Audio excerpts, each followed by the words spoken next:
Rules पढ़ाया था, right? Rules for oxidation number, right? जितने भी रूल्स थे वो सबको याद हो गया, रिवाइज करके आए हो? तो एक दो एग्जांपल यहाँ पे बता रहा हूँ। लास्ट टाइम हमने ऑक्सीडेशन नंबर भी डिस्कस किया हुआ है, राइट? Oxidation number. तो सबसे पहले मैं ओरली एक बार रूल्स को रिवाइज करा देता हूँ। पहला रूल्स क्या था आपका कि atom oxidation number 0, molecule oxidation number 0 in pure form, right? In pure form. Third part क्या था? Third rules, in monoatomic ion oxidation number is equal to its charge. In polyatomic ion oxidation number equal to sum of the oxidation number of all atoms is equal to its charge, right? And after that, rule number 5, group 1, all group 1 plus 1, and next one is all group 2 plus 2, aluminium is plus 3, समझ में आ रहा है? And उसके बाद क्या बताया? Next rule is fluorine always -1. Then for hydrogen, hydrogen metal में क्या होगा? -1. नॉन मेटल में क्या होगा? समझ में आ रहा है आपको? And then next rule for oxygen, oxygen में क्या बताया था? Generally oxygen is -2. ऑक्सीजन का ऑक्सीडेशन नंबर क्या होगा generally? -2. But in some cases it is also -1. Which cases -1? Peroxide. कौन से केस में -1 होगा? पेरोक्साइड. और सुपर ऑक्साइड के केस में क्या हो जाएगा? -1/2. ओजोनॉइड के केस में -1/3. विथ फ्लोरीन क्या होगा? अगर ऑक्सीजन कभी फ्लोरीन के साथ आ रहा है तो उसका ऑक्सीडेशन नंबर क्या होगा? +1 या +2. दो एग्जांपल है उसके, O2H2 में +1, OF2 में +2. समझ आ रहा है आपको? ये ध्यान में रखिए. नेक्स्ट रूल क्या था?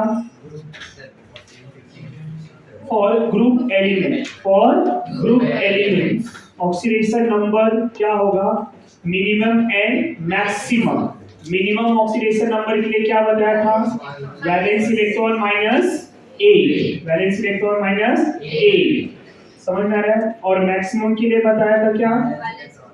Number of valence electron, number of valence electron. समझ में आ रहा है आपको?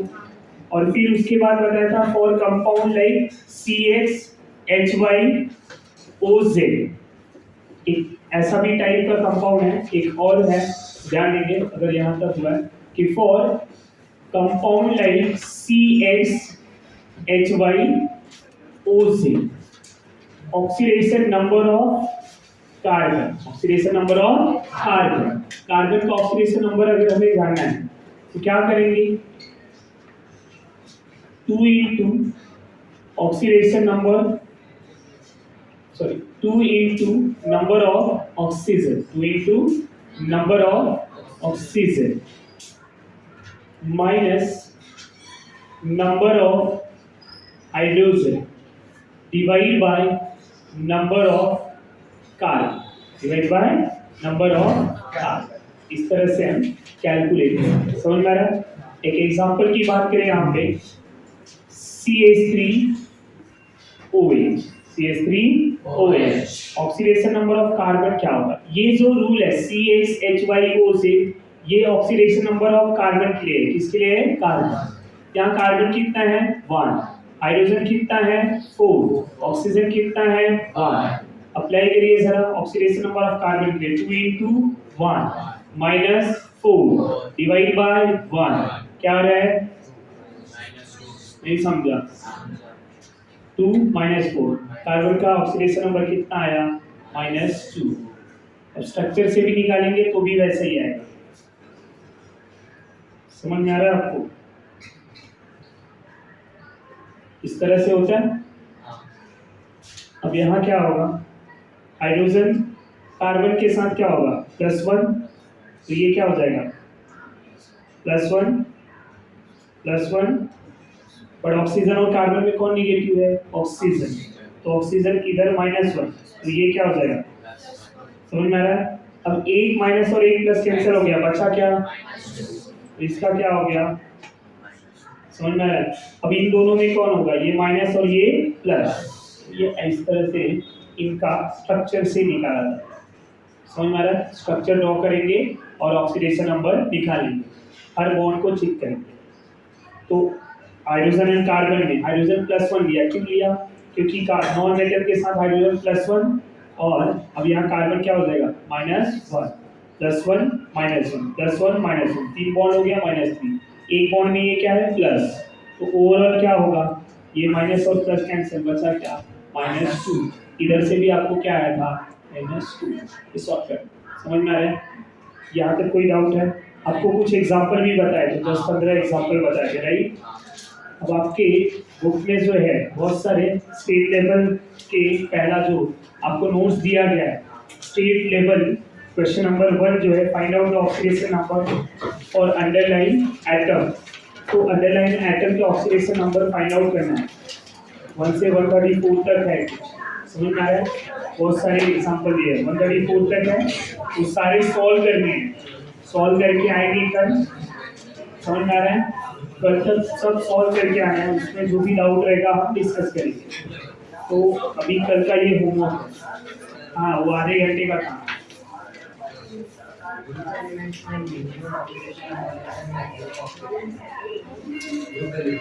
तो डिपेंड करता है आपको क्या पूछा है, मिनिमम और मैक्सिमम जो है वो रेंज में उससे लेके वहां तक आएगा, कुछ भी हो सकता है, समझ में आया? तो H2SO4 में सल्फर का क्या आएगा वो पूछा हुआ है, तो वही तो पूछा है ना, वहाँ पे मॉलिक्यूलर फॉर्मूला, तो +6 आएगा।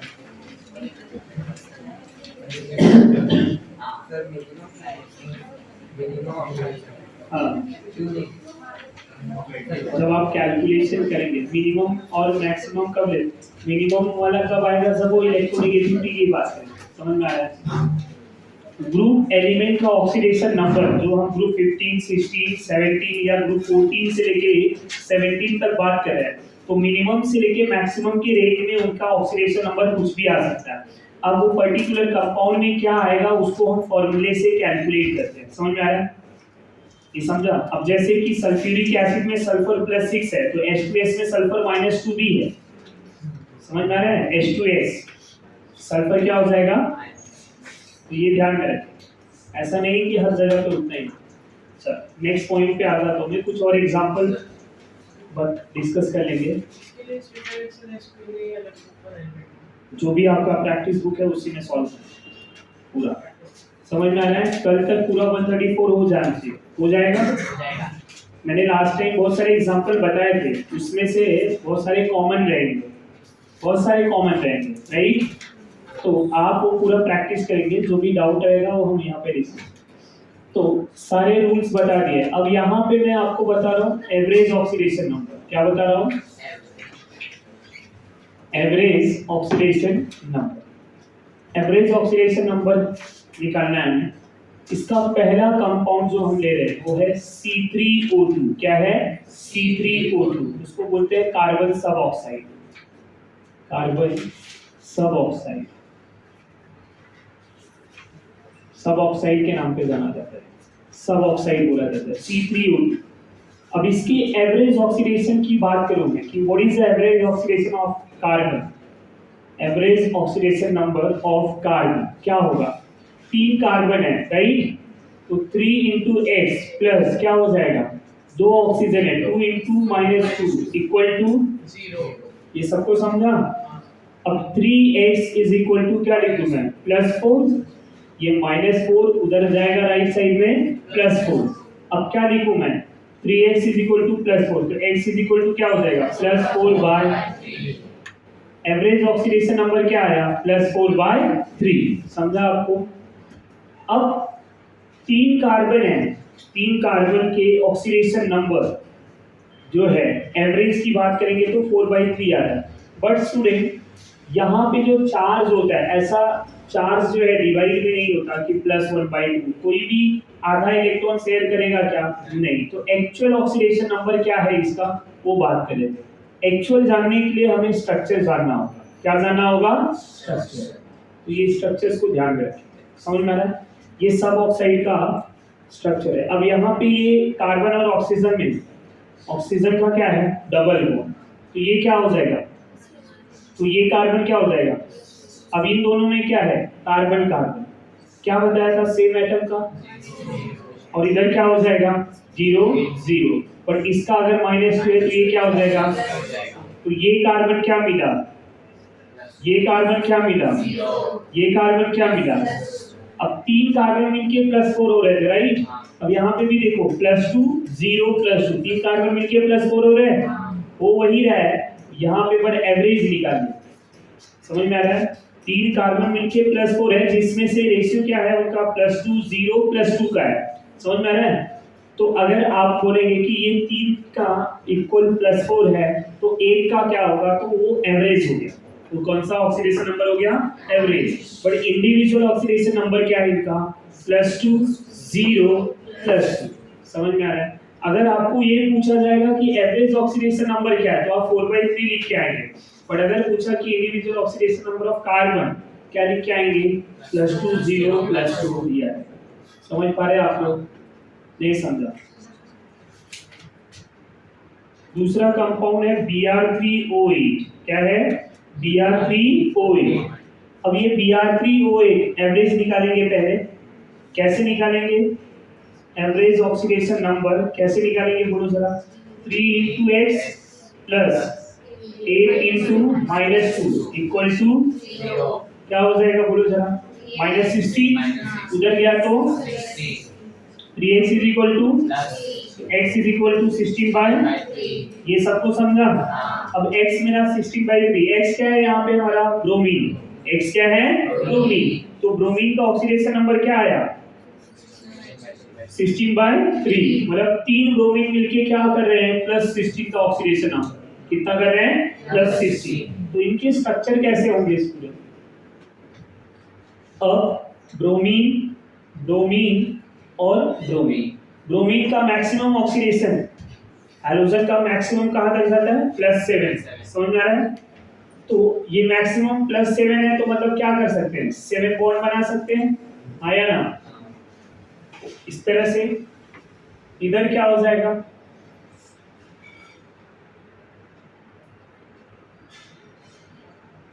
ये Br3O8 का स्ट्रक्चर है, समझ में आ रहा है, ये करेक्ट वाला स्ट्रक्चर है, ध्यान में रखिए। अब यहाँ पे इनका ऑक्सीडेशन नंबर फाइंड आउट करना है, ये -2 इन दोनों के बीच में, -2 इधर, तो इन दोनों के बीच में 0, क्या आया बोलो जरा, +6, इसका क्या आ रहा है +4, इधर क्या आ रहा है, नहीं समझा, सबको समझ में आ रहा है। अब तीनों को ऐड करके देखिए क्या हो रहा है 16 हो रहा है, 6 4 6, समझ में आ रहा है, ये पॉइंट क्लियर हो गया। तो एवरेज ऑक्सीडेशन नंबर क्या है, इंडिविजुअल ऑक्सीडेशन नंबर क्या है वो समझ में आ रहा है और अपने को, यहाँ तक कोई डाउट है, नेक्स्ट थर्ड एग्जांपल की बात कर लेते हैं। Na2S4O6, Na2S4O6, समझ में आ रहा है। अब इसी Na2S4O6 में अगर मैं Na2 को हटा दूं तो Na2 को गायब कर दूं, कौन सा चार्ज बनेगा बताओ ना, Na क्या होता है प्लस ना, 2 सोडियम प्लस है, तो इसी को हम ऐसे भी लिख सकते हैं S4O6 -2, या तो ये दिया रहेगा या तो ये दिया रहेगा, दोनों लगभग सेम, खाली सोडियम को हटा दिया, समझ में आ रहा है।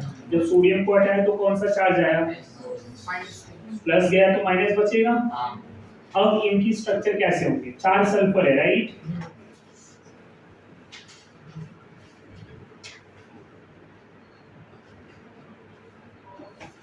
दो माइनस है, सल्फर मैक्सिमम कितना बॉन्ड बना सकते हैं 6, मिनिमम 2, मैक्सिमम 6, समझ में आ रहा है आपको। अब जरा ध्यान देंगे, अब एक बॉन्ड बनाए, ये -1 -2 -2 इन दोनों के बीच में, समझ में आ रहा है, इधर भी इन दोनों के बीच में 0, ये -2 -2 समझ में आ रहा है, जितना बॉन्ड होता है उतना, तो ऑक्सीजन -2 होता है, तो दूसरा क्या, ये एक बॉन्ड जो सोडियम के साथ था, तो एक सोडियम के साथ ऑक्सीजन माइनस जो यहाँ पे चार्ज है और सोडियम प्लस, प्लस और माइनस वो एक कैंसिल, यहाँ एक ही बॉन्ड है इसलिए क्या ले लिया, जितने बॉन्ड होते हैं उतना आपको ध्यान में रखना। इस सल्फर से यहाँ पे ये एक ही बॉन्ड है तो मैंने एक ही -1 कंसीडर किया, भले इसके ऊपर -1 चार्ज है, राइट। अब ये जो -1 चार्ज है ये क्या होगा, Na ले लिया, समझ में आ रहा है आपको। अब ये माइनस किसके साथ था, एक माइनस इस सोडियम के साथ होगा और ये सोडियम प्लस होगा, तो ये प्लस और माइनस क्या हो गया, 0, समझ में आ रहा है। बट इसको हटा दिया तो ये क्या बचा, -1। आप समझ पा रहे हैं, आया ना। एक बार फिर से ध्यान देंगे, एक बॉन्ड इसके साथ है तो मैंने -1 कंसीडर किया, इधर -2 क्यों कंसीडर किया, दो बॉन्ड है इधर, ये समझा, तो इधर एक ही किया। उसके बाद क्या था, तो बाकी ऑक्सीजन दो बॉन्ड बनाते हैं तो एक बॉन्ड किधर होगा, वो सोडियम के साथ, समझ में आया। पर अगर मैं सोडियम को हटा दूं तो क्या होगा, सोडियम प्लस हट गया तो बचा क्या, -1, तो देखो मैंने इधर चार्ज लिखा, समझ में आ रहा है आपको, यहाँ तक कोई डाउट। अब इनका क्या चार्ज है, -2 -1 -2, इस सल्फर पे टोटल -5 अटैच है तो सल्फर क्या होगा, समझ में आ रहा है या नहीं, कितना अटैच है,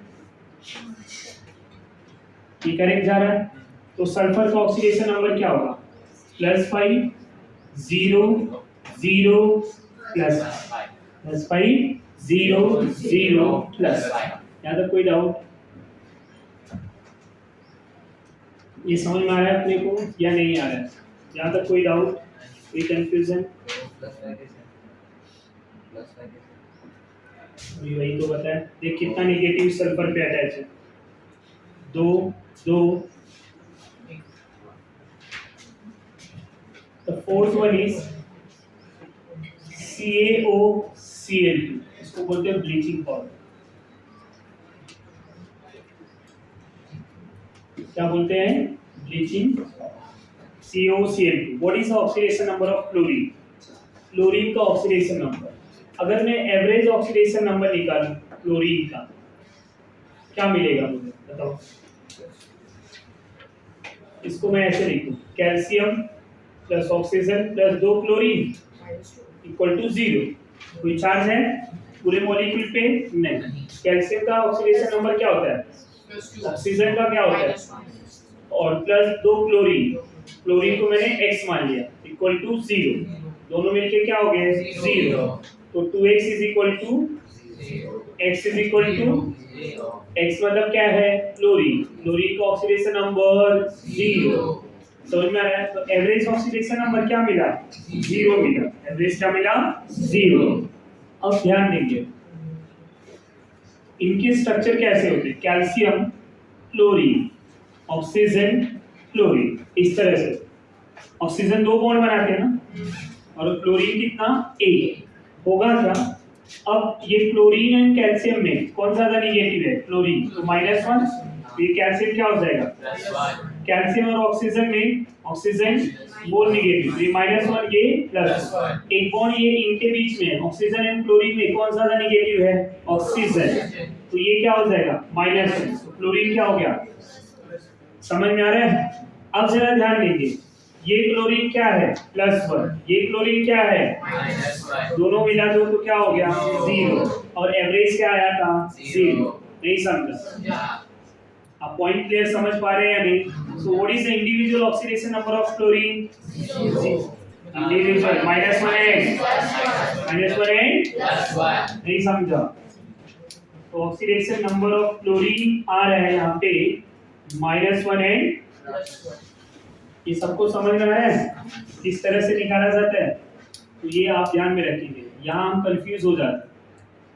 तो ऐसे केसेस में स्ट्रक्चर्स का जानना जरूरी है, ऐसे केसेस में हमें स्ट्रक्चर का जानना जरूरी है ना। कुछ मिक्स ऑक्साइड भी होते हैं, मिक्स ऑक्साइड, मिक्स ऑक्साइड मतलब जिसमें कॉम्बिनेशन ऑफ 2 और मोर ऑक्साइड, कॉम्बिनेशन ऑफ 2 और मोर ऑक्साइड, फॉर एग्जांपल Mn3O4 ले लिया, समझ में आ रहा है। अब यहाँ 4 ऑक्सीजन है तो एक ऑक्सीजन का चार्ज क्या होता है -2, तो 4 का क्या हो जाएगा -1, तो उधर गया +1, और कितने मैग्नीज है 3, तो चार्ज क्या रहा है 8/3, एवरेज क्या रहा है 8/3, तो ये इनमें क्या होगा, MnO होगा प्लस क्या होगा, Mn2O3 होगा। ये इनके कॉम्बिनेशन का होगा। इस Mn3O4 में, कॉम्बिनेशन ऑफ ऑक्साइड है जिसको मिक्स ऑक्साइड बोला जाता है। Why is called as a mix oxide? क्योंकि ये कॉम्बिनेशन ऑफ टू ऑक्साइड, एक उसमें MnO है, दूसरा क्या है, Mn2O3, दोनों कंबाइन होके क्या मिल गए, Mn3O4। नहीं समझा? अब दोनों अलग अलग ऑक्साइड है, राइट? तो इनका ऑक्सीडेशन नंबर यहाँ पे क्या होगा, मैग्नीज का +2, यहाँ पे क्या होगा, फाइंड आउट कर सकते हैं, -6 ना। तो क्या बचा, 2 के लिए -6, तो 1 के लिए +3, इंटीजर आ रहा है। तो ऐसे कितना आ रहा था, 8/3। समझ पा रहे हैं आप लोग? इस तरह से। दूसरा Fe3O4 क्या हो जाएगा, FeO प्लस Fe2O3। ध्यान दीजिए यहाँ क्या आ रहा है, Fe+2 और इधर Fe+।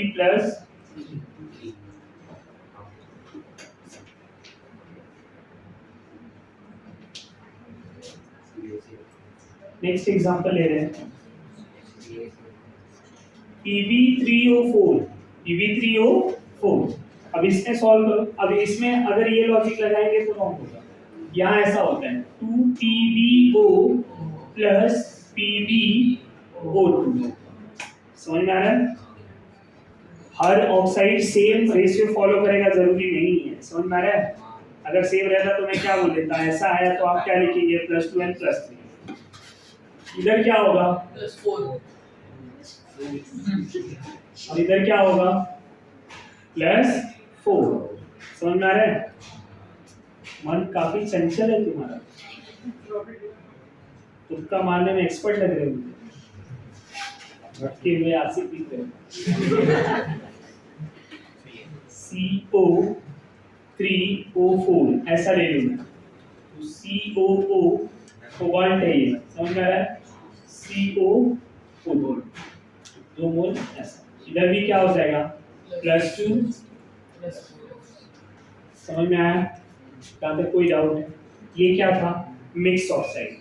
अब ये पूछा गया एग्जाम में है एक बार Fe3O4। अब जैसे ये Fe3O4 पूछा जाएगा, राइट? वहां पूछेगा what is the oxidation number of Fe element in Fe3O4। Fe का ऑक्सीडेशन नंबर क्या होगा? हम जनरली क्या लिख के आएंगे, 8/3। क्या लिख के आ जाएंगे, बट है क्या, +2 and +3 दोनों ऐड करके बताना नहीं है कि +2 +3 क्या हो गया, +5। कुछ लोग ऐसे भी है, संगत का असर। ये समझ में आ रहा है? ये समझा अपने को या नहीं? तो इस तरह से पूछा जाएगा, ध्यान में रखेंगे। तो ये एवरेज ऑक्सीडेशन नंबर, और यहाँ पे भी एवरेज टाइप ही है, ये Mn3O4 का आप कैलकुलेट करेंगे यहाँ पे। तो क्या आ रहा है, मैग्नीज 8/3, Fe क्या आ रहा है, 8/2। ये भी सारे 8/3 वाले हैं, पर उनका ऑक्सीडेशन नंबर क्या हो रहा है, सबका अलग अलग है, +2 +3, उधर +2 +4। इतना लिख दीजिए।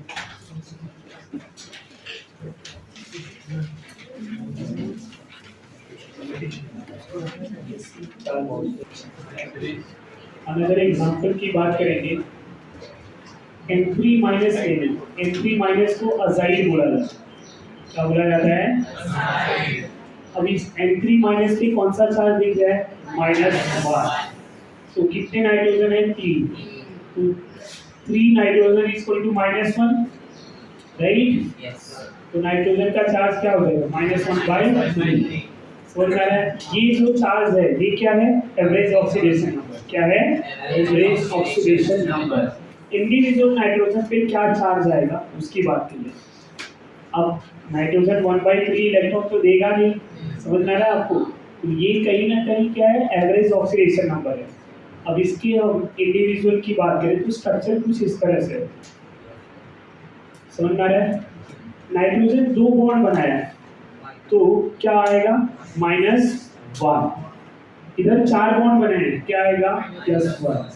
इधर क्या आएगा, -2। 4 बॉन्ड में हमेशा नाइट्रोजन क्या होगा, प्लस। क्या होगा, प्लस।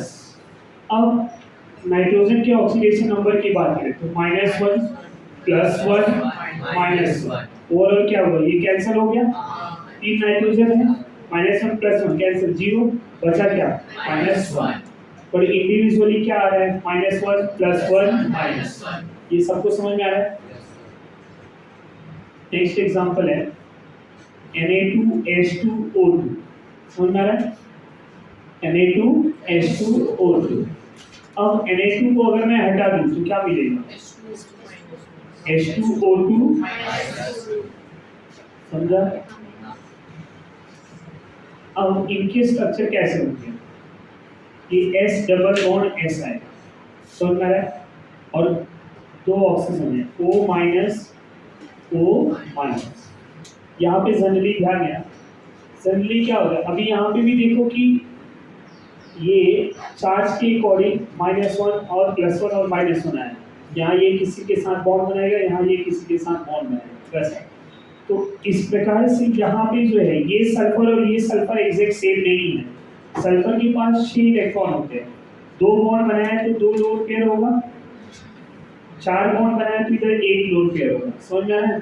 इस सल्फर के हाइब्रिडाइजेशन की बात करें तो क्या आएगा, sp2, बट कैसे, 1 सिग्मा बॉन्ड है प्लस क्या है, 2 लोन पेयर, 2 + 1 3 के लिए क्या पढ़ते हैं हम, ये याद है सबको, पक्का। अब इसकी बात करें, कितने सिग्मा बॉन्ड है इस सल्फर के, 3, और लोन पेयर कितना है, 3 sigma bond plus 1 lone pair, कितना आया आंसर, 4 के लिए क्या बोलेंगे, क्या आएगा, sp3। अब यहीं पे एक पॉइंट ध्यान में रखेंगे, इलेक्ट्रोनेगेटिविटी, इलेक्ट्रोनेगेटिविटी क्या होता है, sp hybridized is more than sp2 is more than, ये समझ में आ रहा है।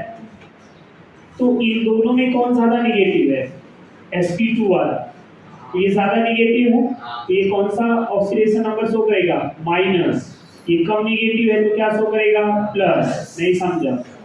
More electronegative element is negative oxidation number, less electronegative positive, कितना बॉन्ड बनाया है, 2, तो क्या हो जाएगा, ये S डबल बॉन्ड S पे ये सल्फर -2, तो ये इसके लिए इधर एक बॉन्ड है तो ये -1, तो ये क्या होगा, -1, ये सल्फर +4, ये सल्फर -2, नहीं समझा।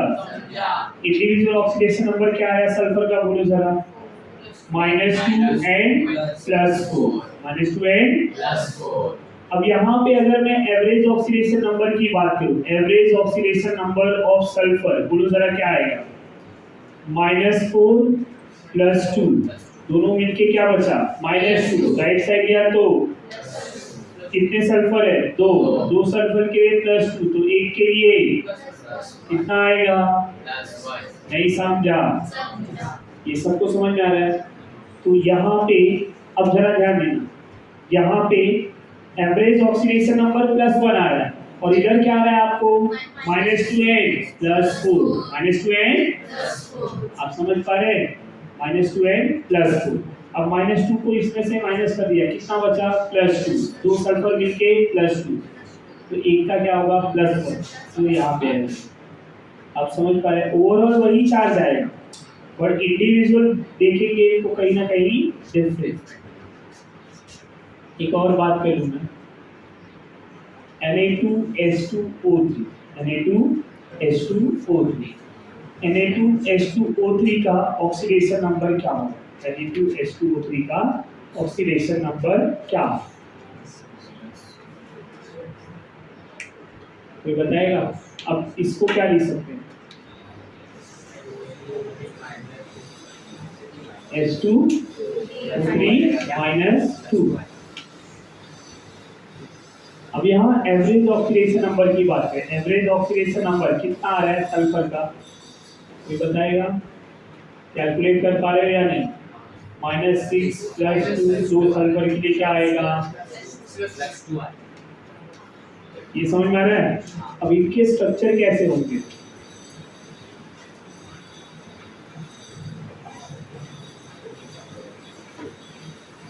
इस तरह से, तो यहाँ सल्फर 2 ही बॉन्ड बनाया तो 2 लोन पेयर होगा, यहाँ सल्फर 6 बॉन्ड बना है, कोई लोन पेयर होगा क्या? नहीं। ये सल्फर का क्या होगा हाइब्रिडाइजेशन? sp3। ये सल्फर sp3। वंस अगेन ये क्या हो गया? मोर इलेक्ट्रोनेगेटिव, तो ये क्या होगा? -2। तो इसके लिए ये क्या हो जाएगा? +2। ये भी -2, इधर -1 -2। सल्फर के ऊपर कौन सा चार्ज आया? बोलो जरा। +6। क्या आया? +6। तो इंडिविजुअल ऑक्सीडेशन नंबर -2 एंड +6 दोनों ऐड कर दो, क्या बचा? +4 दो के लिए, एक के लिए क्या होगा? +2। समझ में आ रहा है आपको? नहीं समझा?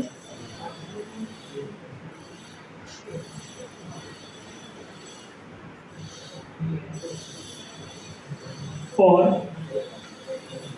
ऑक्साइड एंड ऑक्साइड एंड ऐसा मॉलिक्यूल जिसमें ऑक्साइड भी हो और ऑक्साइड भी, तो ऐसे केसेस में क्या हो? ऑक्सीडेशन नंबर HNO4 ले लो, तो पर नाइट्रिक एसिड बोलते हैं। क्या बोलते हैं? पर नाइट्रिक एसिड। पर नाइट्रिक एसिड क्या हो गया?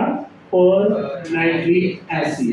तो ये जो पर नाइट्रिक एसिड है, इनमें अगर मैं डायरेक्टली एक ही नाइट्रोजन है ऑक्सीडेशन नंबर कैलकुलेट करने जाऊं तो क्या मिलेगा? जरा आप बताइए। इसको भर देते हैं।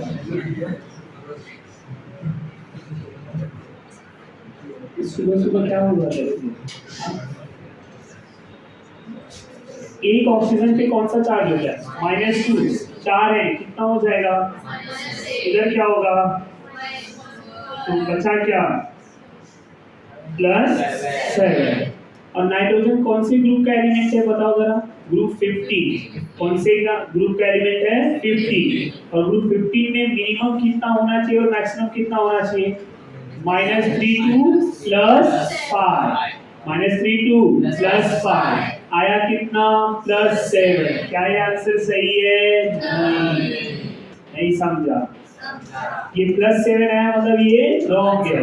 अब ये रॉन्ग क्यों है? क्योंकि इसमें हमने सभी ऑक्सीजन को -2 माना है, इसमें अब +7 आ रहा है, उसके मैक्सिमम ऑक्सीडेशन नंबर से भी ज्यादा आ रहा है। मतलब कहीं ना कहीं कुछ ऐसे ऑक्सीजन होंगे जो -1 वाले होंगे। क्या होंगे? और -1 वाले ऑक्सीजन को क्या बोला जाता है? पेरोक्साइड। क्या बोला जाता है? तो यहाँ पे कोई पेरोक्सी लिंकेज होगा। क्या होगा? Peroxy linkage. Which linkage? Peroxy linkage. और पेरोक्सी लिंकेज में ऑक्सीजन -1 होता है। वो लिंकेज कैसा होता है मैं आपको बता दूं। ऑक्सीजन बॉन्डेड विद ऑक्सीजन, इस तरह से दो ऑक्सीजन बॉन्ड में रहेंगे और उनका चार्ज क्या माना जाता है? -1। जब ऐसा कुछ आएगा तो ऐसे केसेस में मैक्सिमम टाइम आप क्या लेके आ जाएंगे? जो उसका मैक्सिमम नंबर होता है। क्या होता है मैक्सिमम नंबर? +5 लेके आएंगे, आंसर करेक्ट होगा। बट कैसे? अब जरा स्ट्रक्चर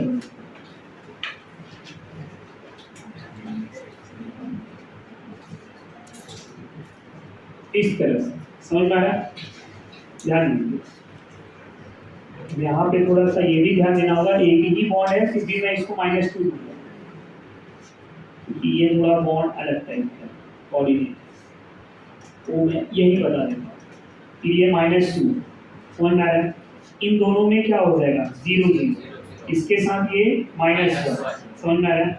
ये -1 और ये +1 ये तो कैंसिल हो जाएगा। अब ओवरऑल नाइट्रोजन पे क्या आया? +5। क्या आ गया? +5। समझा आपको? नहीं समझा? ये पेरोक्सी लिंकेज की वजह से ऐसा हुआ। क्यों हुआ? Peroxy linkage. अच्छा, ये वाला जो बॉन्ड बना के मैंने यहाँ पे -2 ले लिया एक ही बॉन्ड में, उसका जरा बात कर लेते हैं। एक होता है कोऑर्डिनेट बॉन्ड। कौन सा बॉन्ड होता है? कोऑर्डिनेट बॉन्ड का नाम सुना हुआ है? सुन लो आज। कोऑर्डिनेट बॉन्ड एक ऐसा बॉन्ड होता है कि एक एटम जो है इलेक्ट्रॉन डोनेट करेगा बी को। यहाँ एक बॉन्ड में 2 इलेक्ट्रॉन शेयर हुआ है, right? But generally covalent bond में शेयरिंग कैसा होता है? एक तेरा एक मेरा, राइट?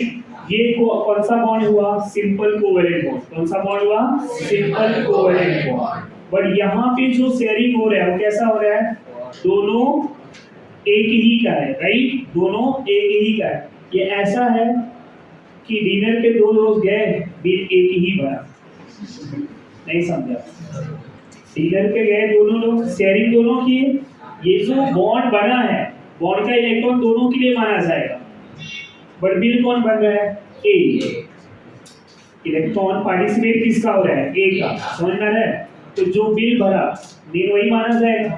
तो अब बिल कौन भर रहा है यहाँ पे, ए, समझ में आ रहा है। तो ए ने इलेक्ट्रॉन दिया है बी को, समझ में आ रहा है, यहाँ पे एक बॉन्ड। अब ये जो कोऑर्डिनेट बॉन्ड होता है इसमें दो इलेक्ट्रॉन पार्टिसिपेट होते हैं। अब यहाँ कंडीशन क्या होता है वो ध्यान रखेंगे, इसमें दो टाइप का कंडीशन होगा। ये तो इस तरह से हो गया दो इलेक्ट्रॉन, ये कोऑर्डिनेट बॉन्ड है। एक ऐसा भी तो हो सकता है कि ए और बी है, इस बार बी ने इलेक्ट्रॉन दे दिया ए को, समझ में आ रहा है। पर ए और बी को मैं यहाँ मानूंगा कि ये जो बी है, बी मेरा मोर इलेक्ट्रोनेगेटिव है। क्या है, मोर इलेक्ट्रोनेगेटिव। इधर भी मैंने बी को क्या माना हुआ है, मोर इलेक्ट्रोनेगेटिव, नहीं समझा। अगर बी मोर इलेक्ट्रोनेगेटिव है, समझ में आ रहा है, और ए ने इलेक्ट्रॉन को डोनेट किया है, तो जब ये बॉन्ड टूटेगा तो इलेक्ट्रॉन कौन लेके जाएगा, ए या बी, बी। क्यों, हमेशा इलेक्ट्रॉन वही लेके जाएगा जो ज्यादा नेगेटिव होगा, नहीं समझा। इलेक्ट्रॉन कौन लेके जाएगा, जो नेगेटिव होगा। अब यहाँ पे हुआ क्या, बॉन्डिंग में इलेक्ट्रॉन तो ए ने दिया, समझ में आ रहा है, बट बॉन्ड टूटने के बाद कौन लेके गया, बी। तो अब ए के ऊपर कौन सा चार्ज आ गया, दो इलेक्ट्रॉन दे चुका है, तो क्या हो गया, +2। इसके ऊपर क्या आया, नहीं समझा। तो अब ये कब होगा ऐसा, वो ध्यान में रखेंगे, जब ये लेस इलेक्ट्रोनेगेटिव एलिमेंट क्या करेगा, इलेक्ट्रॉन डोनेट करेगा, और मोर इलेक्ट्रोनेगेटिव एलिमेंट क्या करेगा, इलेक्ट्रॉन लेगा। ऐसे केसेस में +2 और क्या मान लेंगे, -2। अब जरा यहाँ पे ध्यान देंगे, बी क्या है, मोर इलेक्ट्रोनेगेटिव, किसको इलेक्ट्रॉन दिया है, ए को। जब ये बॉन्ड तोड़ेंगे तो क्या होगा, बोलो जरा, इलेक्ट्रॉन कौन लेके जाएगा, ए या बी, नहीं समझा। यहाँ पे ऐसा कोऑर्डिनेट बॉन्ड बनाया है ए और बी के बीच में। अब ये जब बॉन्ड टूटेगा, बी मेरा ज्यादा नेगेटिव है और ए क्या है, लेस इलेक्ट्रोनेगेटिव। अब आप इस बॉन्ड को तोड़ेंगे तो क्या होगा, बी अपना, इसने इलेक्ट्रॉन दिया था और ले लिया, तो क्या होगा, कोई चार्ज बनेगा, नहीं समझा। यही समझना है, अगर ये समझ गया तो कोऑर्डिनेट बॉन्ड में कुछ कंफ्यूजन नहीं होगा। एक बार फिर से बता रहा हूँ, ध्यान देना, क्या चीजें समझना है। देखो, बी ज्यादा नेगेटिव है, समझ आ रहा है, बी ज्यादा नेगेटिव है, उसने इलेक्ट्रॉन देके बॉन्ड बनाया। जब बॉन्ड टूटेगा तो इलेक्ट्रॉन कौन लेगा, बी। अब बी अपना इलेक्ट्रॉन दिया था और टूटने के बाद खुद ले भी लिया, तो क्या कोई चार्ज बनेगा, नहीं। On that case oxidation number 0 for coordinate bond, for coordinate bond. But if coordinate bond formed between less electronegative and more electronegative, where electron donated by less electronegative, electron donated by less electronegative, then charge A is +2 and B is -2. But why? जब bond टूटेगा तो electron कौन लेके जाएगा, B, जबकि electron किसने दिया था, ए। तो अब ए का इलेक्ट्रॉन कौन लेके चला गया, बी। तो चार्ज क्या बन गया, दो इलेक्ट्रॉन ले लिया, -2, दो इलेक्ट्रॉन दे दिया, +2। वही सेम चीजें यहाँ पे हुआ है। नाइट्रोजन ने ना अपना लोन पेयर ऑक्सीजन को डोनेट किया, तो यहाँ -2 और +2 क्यों माना मैंने, क्योंकि nitrogen is a less electronegative and oxygen is a more electronegative, नहीं समझा। ये समझ में आ गया। तो सर ये वाले टाइप का एग्जांपल क्या हो सकता है, इसकी बात करें अगर, कार्बन एंड ऑक्सीजन पता है आपको, कार्बन मोनोऑक्साइड, डबल बॉन्ड बना लिए। कार्बन के वैलेंस शेल में कितने इलेक्ट्रॉन होते हैं, बोलो जरा, 4। ऑक्सीजन के वैलेंस शेल में कितने इलेक्ट्रॉन होते हैं, 6। कार्बन में 4 होते हैं, ऑक्सीजन में 6 होते हैं। कार्बन ने 2 बॉन्ड बनाया, मतलब 2 इलेक्ट्रॉन चला गया, बचा कितना, 2। ऑक्सीजन ने 2 बॉन्ड बनाया, बचा कितना, मतलब 2 लोग गए। अब जरा ऑक्सीजन का ऑक्टेट रूल देखिए, कंप्लीट है, यस। कार्बन का कंप्लीट है, नो। कार्बन के पास कितने इलेक्ट्रॉन है? 6। तो अब ये क्या करेगा, इधर इलेक्ट्रॉन है ना, तो ऑक्सीजन मोर इलेक्ट्रोनेगेटिव होते हुए भी क्या करेगा, ये अपना लोन पेयर डोनेट कर देगा कार्बन को। अब इनके बीच में क्या हो जाते हैं? Triple bond. नहीं समझा? ये समझ में आ रहा है? कार्बन एंड ऑक्सीजन के बीच में ट्रिपल बॉन्ड क्यों आया? क्योंकि इसके पहले जब ये कार्बन डबल बॉन्ड ऑक्सीजन था तो इनके ऑक्टेट, इसके वैलेंस शेल में 6 इलेक्ट्रॉन, इसका ऑक्टेट तो कंप्लीट था, इसका इधर भी कंप्लीट है और इधर भी कंप्लीट है, ये ऑक्सीजन दोनों जगह कंप्लीट है, बट ये क्या था, 6 ही इलेक्ट्रॉन हो रहे थे। तो ऐसे केसेस में इसने क्या किया, अपना लोन पेयर डोनेट कर दिया। और कौन सा बॉन्ड बना? Coordinate bond. कौन सा बॉन्ड बन गया? नहीं समझा? अरे बोलो जरा। कोऑर्डिनेट बॉन्ड बन गया। अब ये जो कोऑर्डिनेट बॉन्ड बना है किसके बीच में बना है? मोर इलेक्ट्रोनेगेटिव एलिमेंट इलेक्ट्रॉन दिया है, तो इलेक्ट्रॉन जब ये बॉन्ड टूटेगा कौन लेके जाएगा, ऑक्सीजन या कार्बन? तो इधर क्या मान लूं, इस बॉन्ड के लिए 0 0, दो बॉन्ड के लिए क्या मानूं, -2 +2, तो कार्बन का ऑक्सीडेशन नंबर क्या हो जाएगा? नहीं समझा? जबकि बॉन्ड कितने प्रेजेंट हैं? 3। हमने चार्ज कितना माना? -2 +2। आप समझ पा रहे हैं?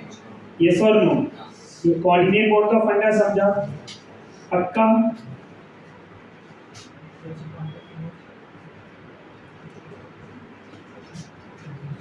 अभी जैसे मैं ऐसे CH3 ले लूं, समझ में आ रहा है, और N ट्रिपल बॉन्ड C ले लूं, N ट्रिपल बॉन्ड C, इसको मिथाइल आइसोसाइनाइड बोलते हैं। मुझे नाइट्रोजन के वैलेंसी से मतलब है, नाइट्रोजन का चार्ज क्या होगा। अब यहाँ जो कोऑर्डिनेट बॉन्ड बना है ना, इस तरह से बनता है, नाइट्रोजन इलेक्ट्रॉन लेता है, कार्बन का ऐसा रहता है। अब हुआ क्या है, nitrogen more electronegative, carbon less electronegative, इस बॉन्ड के लिए क्या मान लूं मैं? नहीं समझा? क्यों माना? क्योंकि ये मोर इलेक्ट्रोनेगेटिव है और ये लेस इलेक्ट्रोन, जब ये बॉन्ड टूटेगा तो इलेक्ट्रॉन किधर जाएगा? नाइट्रोजन के पास, तो ये 0 0 हो जाएंगे। अब दो बॉन्ड है इधर, ये क्या होगा? +2, और ये कार्बन और नाइट्रोजन, ये क्या होगा? -1, और ये +1। इससे तो अब नाइट्रोजन पे कितने बॉन्ड है? ये 3 और 1 4 है, चौथा वाला बॉन्ड 0 0, तो क्या मालूम है? -3। नाइट्रोजन का ऑक्सीडेशन नंबर क्या हो गया? -3। सबको समझा? आया ना? चलो अब इसकी बात करते हैं। ये बॉन्ड भी समझ गया आप लोग को अच्छे से? आगे बढ़ जाए हम लोग।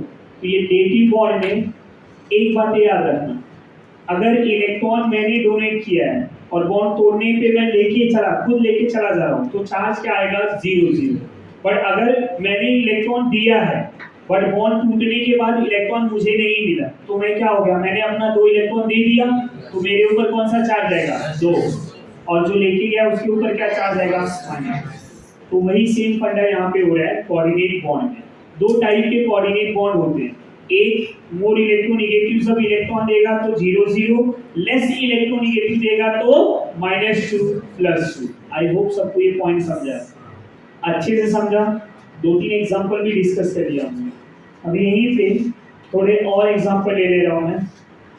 सल्फ्यूरिक एसिड, परऑक्सीसल्फ्यूरिक एसिड H2SO5, इसको कारो एसिड भी बोलते हैं। क्या बोलते हैं? कारो एसिड। कारो एसिड या फिर क्या बोलेंगे? परऑक्सीसल्फ्यूरिक एसिड, यहाँ पे भी परऑक्सी लिख के जाएगा। अगर आप डायरेक्टली सल्फर का ऑक्सीडेशन नंबर ढूंढने जाएंगे तो कितना आ रहा है? +8। ऑक्सीडेशन नंबर ऑफ सल्फर कितना आया? कैसे समझा आप लोग को? वही मतलब फिर से क्या करना होगा, स्ट्रक्चर ड्रॉ करना होगा। बोलो जरा।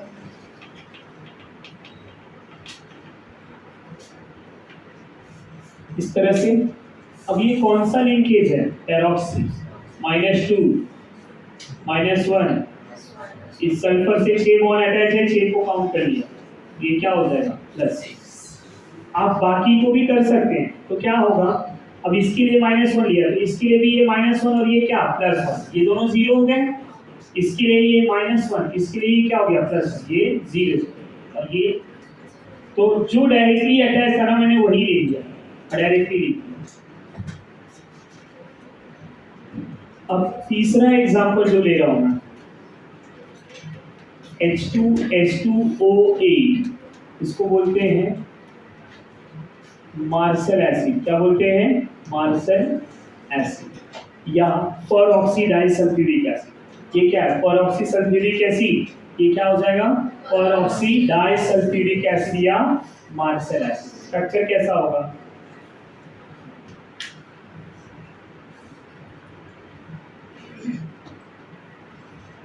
परऑक्सी सल्फ्यूरिक एसिड के जैसा दिख रहा है। एक सल्फर इतने से अटैच है, देख लीजिए, दूसरा सल्फर इससे अटैच है, ये भी देख लीजिए। मैं खाली जो सल्फर से डायरेक्टली अटैच है उसकी बात करूं। -2 -1 क्या हो गया? -2 -1 क्या हो गया? उधर +6, उधर क्या आ रहा था? +6। उसका रीजन क्या था? ये दोनों मैंने -1 -1 लिया, उधर क्या लिया था? -2 -2। ये समझ में आ रहा है आप लोग को? आया ना?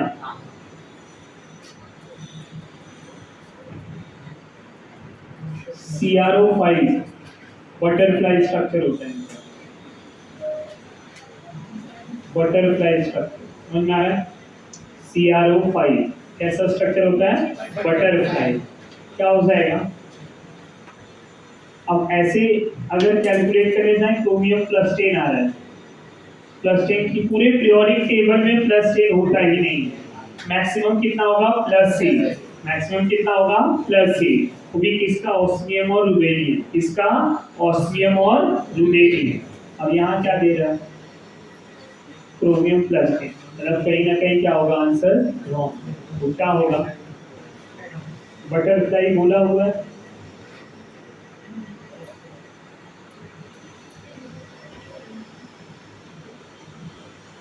ऐसा स्ट्रक्चर समझ में आ रहा है? How many peroxy linkage present in a CRO5? 2 -1 -1 -1। क्या मिला? समझ में आ रहा है? यहाँ तक कोई डाउट? इजी है ना ये स्ट्रक्चर? समझा तो इजी है। इतने स्ट्रक्चर आपको ध्यान में रखने हैं। हाँ, तो इतने आपको ध्यान में रखना है। ये सारे स्ट्रक्चर एक बार प्रैक्टिस करके आएंगे आप लोग। समझ में आ रहा है? कल के लेक्चर में K3CrO8 और CrO8 -3। समझ में आ रहा है? 3 पोटेशियम को निकाल दूंगा तो क्या चार्ज बचेगा? -3। अब क्या होगा? यहाँ पे मुझे क्रोमियम का ऑक्सीडेशन नंबर इसके अकॉर्डिंग निकाले तो कितना आ रहा है? Chromium oxidation number is +13। वही आ रहा है ना? देखिए जरा, क्या ये सही है? ये सारे आंसर नहीं। क्रोमियम मैक्सिमम +6 तक जाता है। अब यहाँ एक गलती क्या होगी पता है? हम डायरेक्टली अगर +6 भी लिख के आएंगे तो भी रॉन्ग है। इस केस में डायरेक्टली नहीं लिख सकते, बाकी केस में लिख सकते मैक्सिमम, ये केस में नहीं। क्यों? क्योंकि यहाँ पे थोड़ा सा अलग टाइप का इसके स्ट्रक्चर ऐसे होते हैं।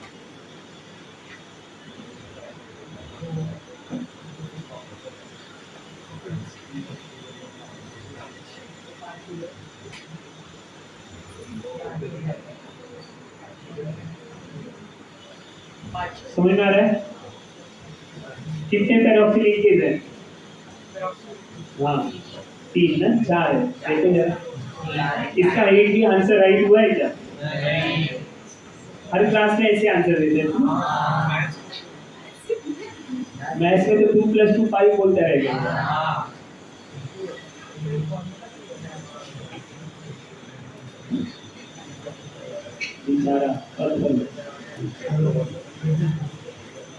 इधर ध्यान दो, -1 इस क्रोमियम से इतने ही डायरेक्ट अटैच हैं, तो मैं डायरेक्टली +5 लिख दूं, that one is the correct answer. समझ में आ रहा है? ये ध्यान। अच्छा, इसके एक और स्ट्रक्चर होते हैं, जरा इस तरह से ध्यान दीजिए।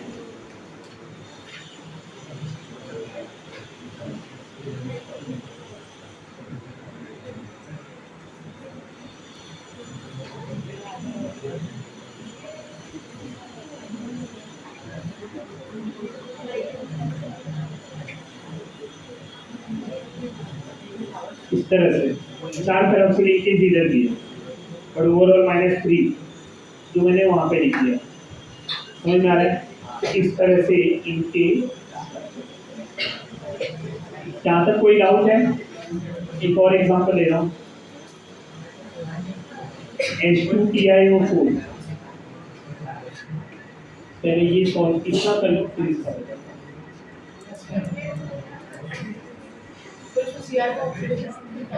+5 है, दोनों सेम ही है, +5 भी है।